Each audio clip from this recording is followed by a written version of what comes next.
Olá, leitores da Lendo Livros! Estamos acompanhando a história de João Romão e sua busca por riqueza e ascensão social. O Cortiço, de Aloysio Azevedo, capítulo 3. Eram 5 horas da manhã e o cortiço acordava, abrindo não os olhos, mas a sua infinidade de portas e janelas alinhadas. Um acordar alegre e farto de quem dormiu de uma assentada 7 horas de chumbo. Como que se sentiam ainda na indolência de neblina as derradeiras notas da última guitarra da noite antecedente, dissolvendo-se a luz loura e tenra da aurora, que nem um suspiro de saudade perdido em terra alheia. A roupa lavada que ficara da véspera nos coradouros umedecia o ar e punha-lhe um farto acre de sabão ordinário. As pedras do chão, esbranquiçadas no lugar da lavagem e em alguns pontos azuladas pelo anil, mostravam uma palidez grisalha e triste, feita de acumulações de espumas secas. Entretanto, das portas surgiam cabeças congestionadas de sono. Ouviam-se amplos bocejos, fortes como o marulhar das ondas. Pigarreava-se grosso por toda a parte. Começavam as xícaras a tilintar. O cheiro quente do café aquecia, suplantado todos os outros. Trocavam-se de janela para janela as primeiras palavras, os bons dias. Reatavam-se conversas interrompidas à noite. A pequenada cá fora traquinava já, e lá dentro das casas vinham choros abafados de crianças que ainda não andavam. No confuso rumor que se formava, destacavam-se risos, sons de vozes que altercavam, sem se saber onde, grasnar de marrecos, cantar de galos, cacarejar de galinhas. De alguns quartos saíam mulheres que vinham pendurar cá fora, na parede, a gaiola do papagaio e os louros, à semelhança dos donos. Cumprimentavam-se ruidosamente, espanejando-se à luz nova do dia. Daí a pouco, em volta das bicas, era um zum-zum crescente, uma aglomeração tumultuosa de machos e fêmeas. Uns após outros lavavam a cara, incomodamente, debaixo de fio de água que escorria da altura de uns 5 palmos. O chão inundava-se. As mulheres precisavam já prender as saias entre as coxas para não se molhar. Via-se-lhes a tostada nudez dos braços e do pescoço, que elas despiam, suspendendo o cabelo todo para o alto do casco.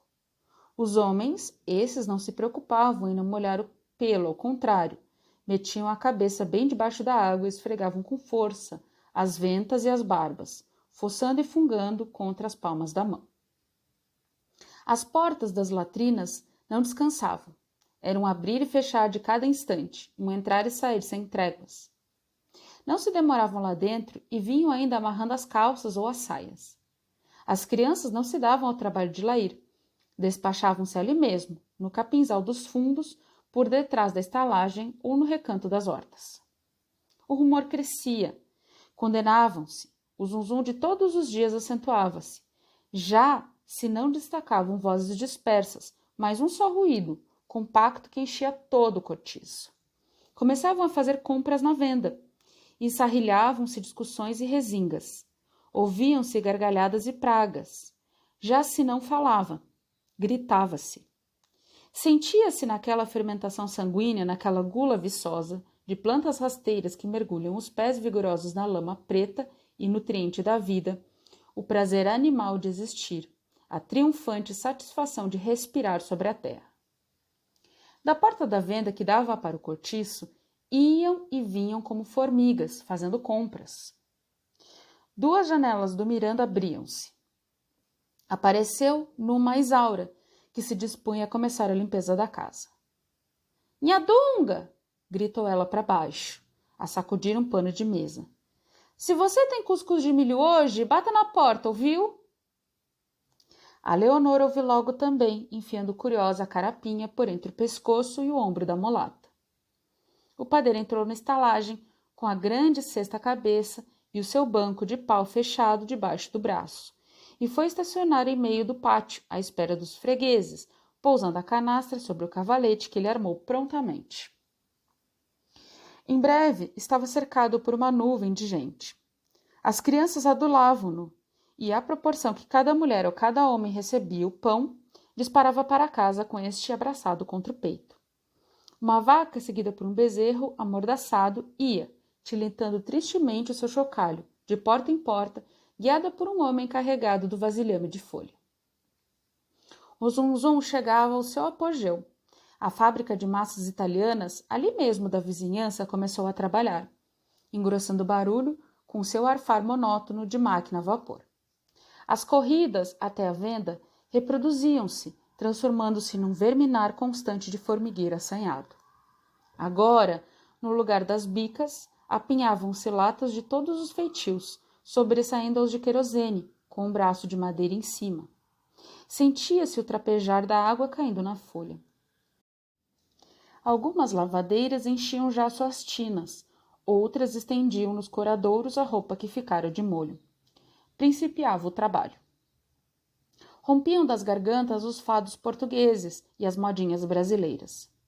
Um carroção de lixo entrou com grande barulho de rodas na pedra, seguido de uma algazarra medonha algaraviada pelo carroceiro contra o burro. E durante muito tempo fez-se um vai-vem de mercadores. Apareceram os tabuleiros de carne fresca e outros de tripas e fatos de boi. Só não vinham hortaliças, porque havia muitas hortas no cortiço.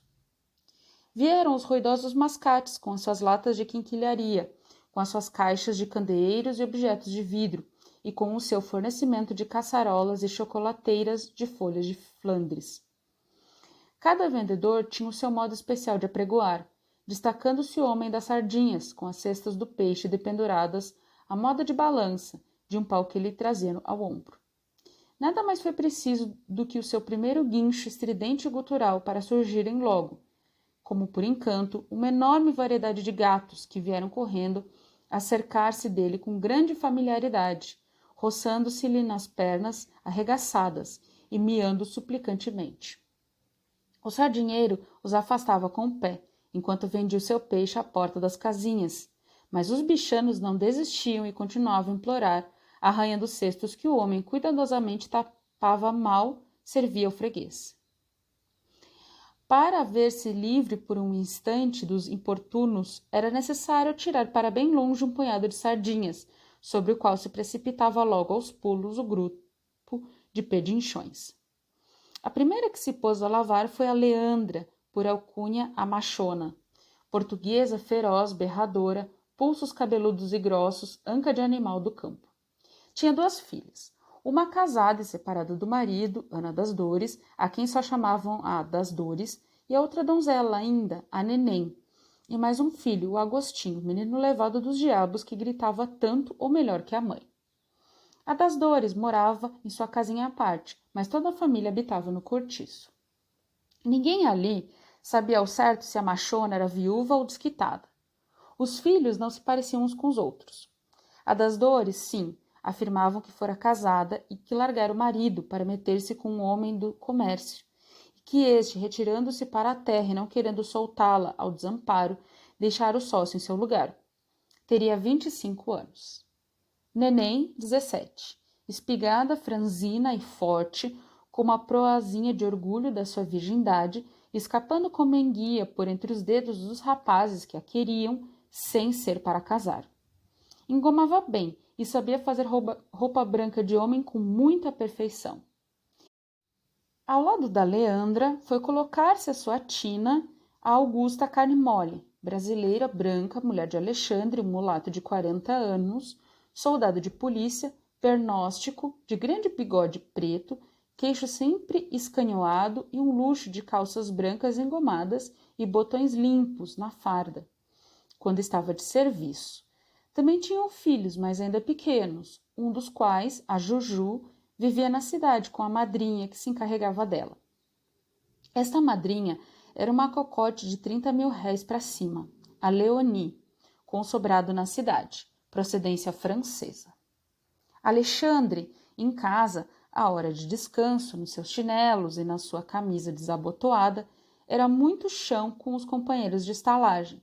Conversava, ria e brincava, mas envergando o uniforme, encerando o bigode e empunhando a sua chibata, com que tinha o costume de fustigar as calças de brim, ninguém mais lhe via os dentes e então a todos falava teso e por cima do ombro. A mulher, a quem ele só dava tu quando não estava fardado, era de uma honestidade proverbial no cortiço. Honestidade sem mérito, porque vinha da indolência do seu temperamento e não do arbítrio do seu caráter. Junto dela, pôs-se a trabalhar a Leocádia, mulher de um ferreiro chamado Bruno, portuguesa pequena e socada, de carnes duras, com uma fama terrível de leviana entre as suas vizinhas.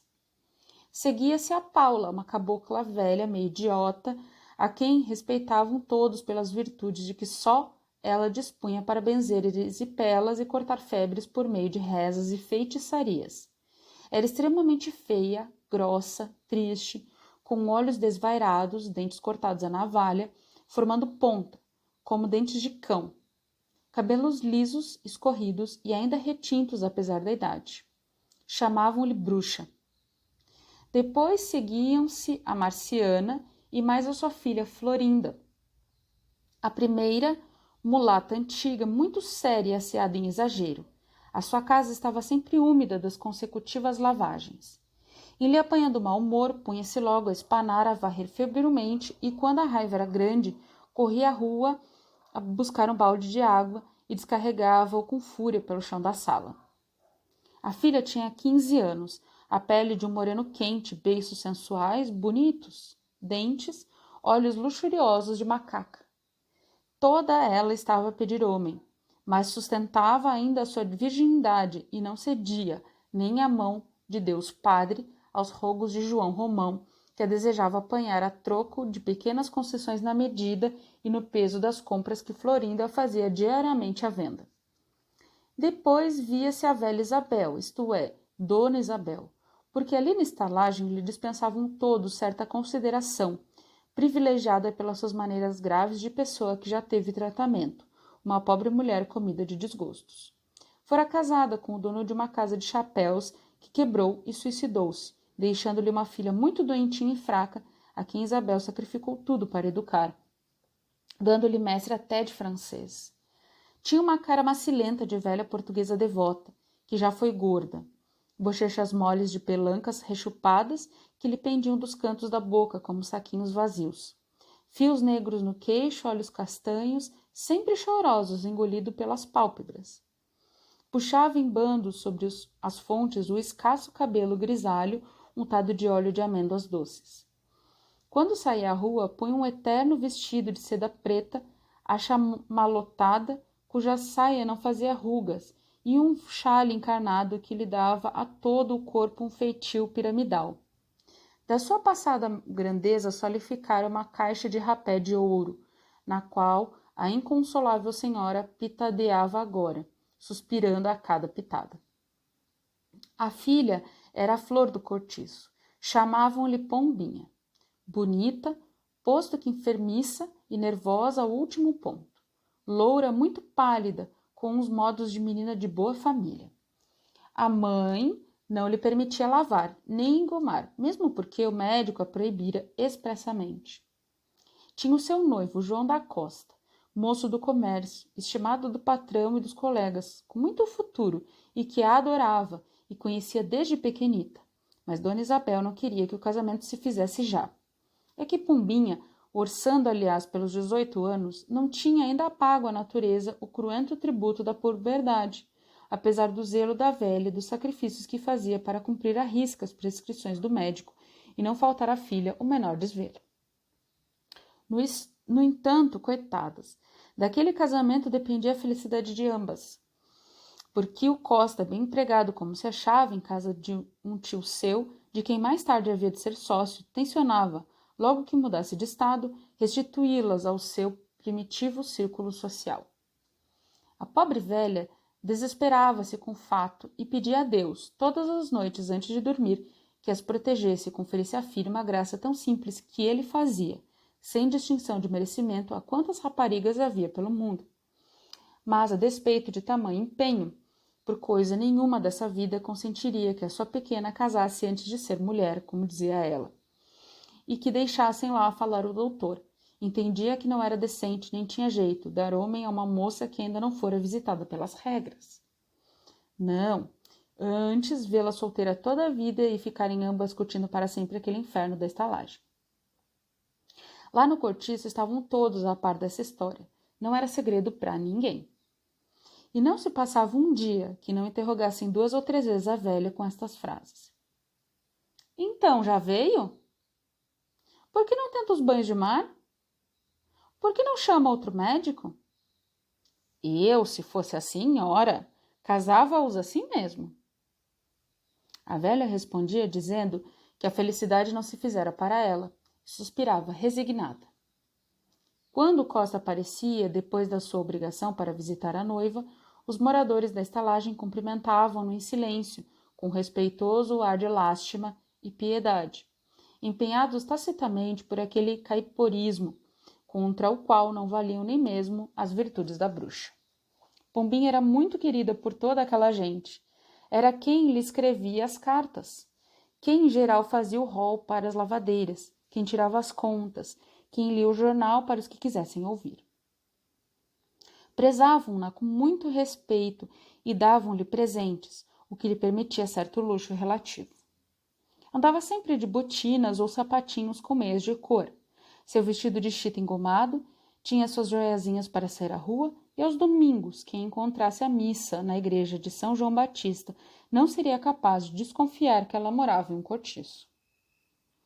Fechava a fila das primeiras lavadeiras o Albino, um sujeito afeminado, fraco, cor de espargo, cozido e com um cabelinho castanho deslavado e pobre, que lhe caía numa só linha até o pescocinho mole e fino. Era o lavadeiro, e vivia sempre entre as mulheres, com quem já estava tão familiarizado que elas o tratavam como uma pessoa do mesmo sexo. Em presença dele, falavam de coisas que não exporiam em presença de outro homem. Faziam-no até confidente dos seus amores e das suas infidelidades, com uma franqueza que o não revoltava nem comovia. Quando um casal brigava com duas amigas se disputavam, era sempre Albino quem tratava de reconciliá-los, exortando as mulheres à concórdia.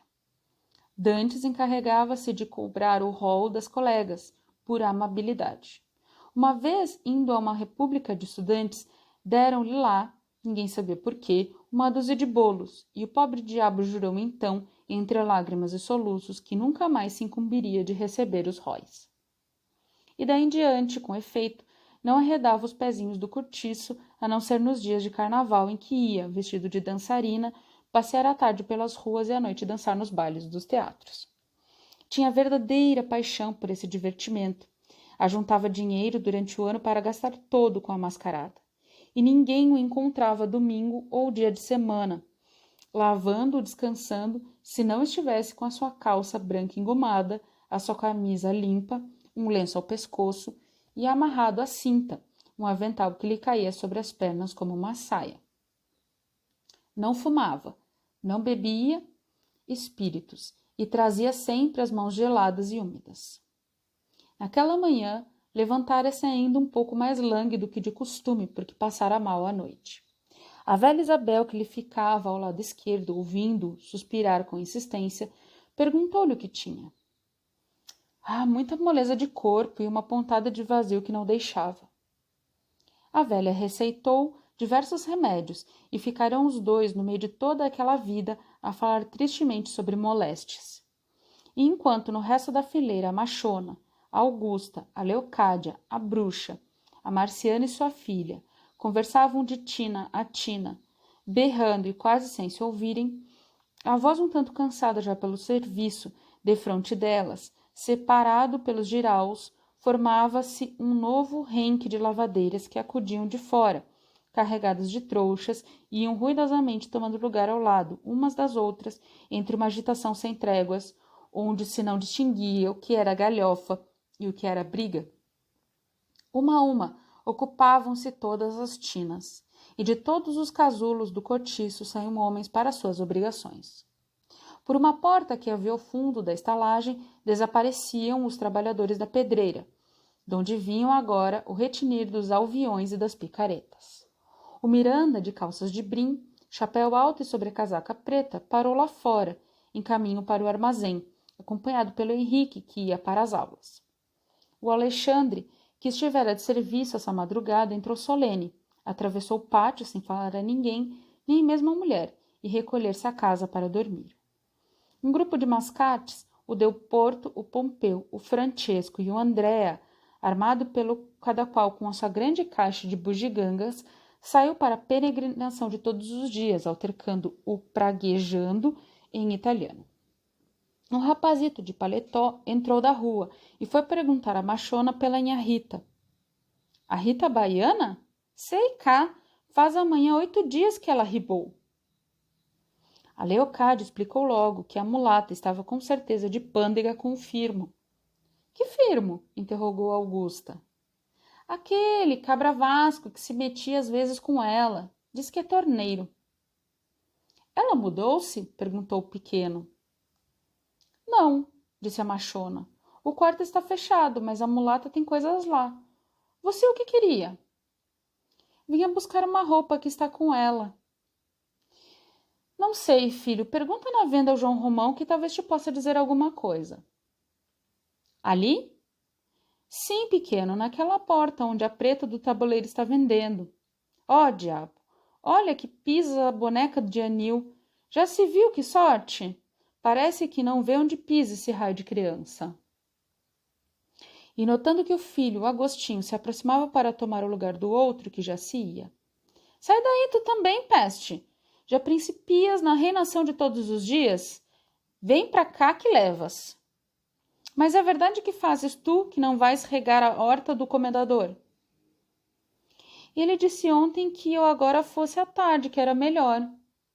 Ah, e amanhã não te esqueças, recebe os 2.000 réis, que é o fim do mês.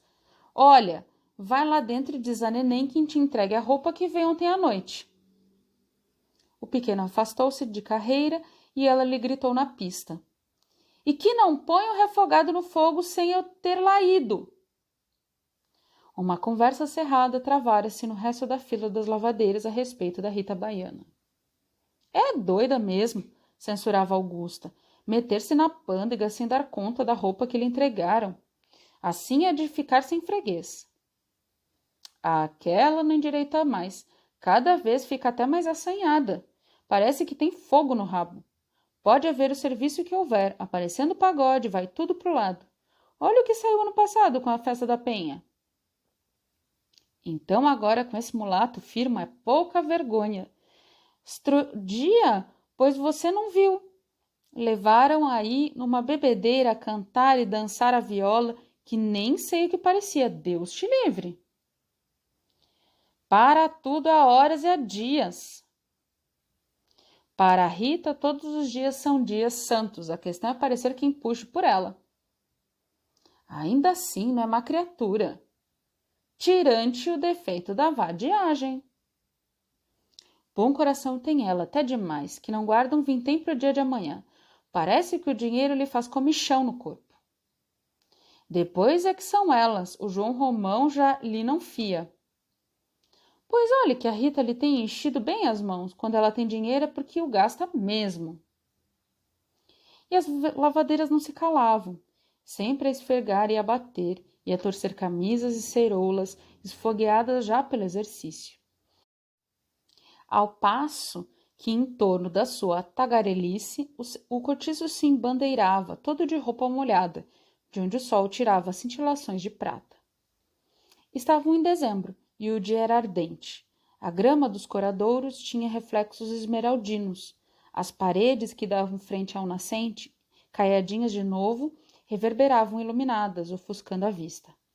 Em uma das janelas da sala de jantar do Miranda, Dona Estela e Zulmira, ambas vestidas de claro e ambas a limarem as unhas, conversavam em voz surda, indiferentes à agitação que ia lá embaixo, muito esquecidas na sua tranquilidade de entes felizes. Entretanto, agora o maior movimento era na venda à entrada da estalagem. Davam 9 horas e os operários das fábricas chegavam-se para o almoço. Ao balcão, o Domingos e o Manuel não tinham mãos a medir com a criadagem da vizinhança. Os embrulhos de papel amarelo sucediam-se e o dinheiro pingava sem intermitência dentro da gaveta. 0,5 quilo de arroz!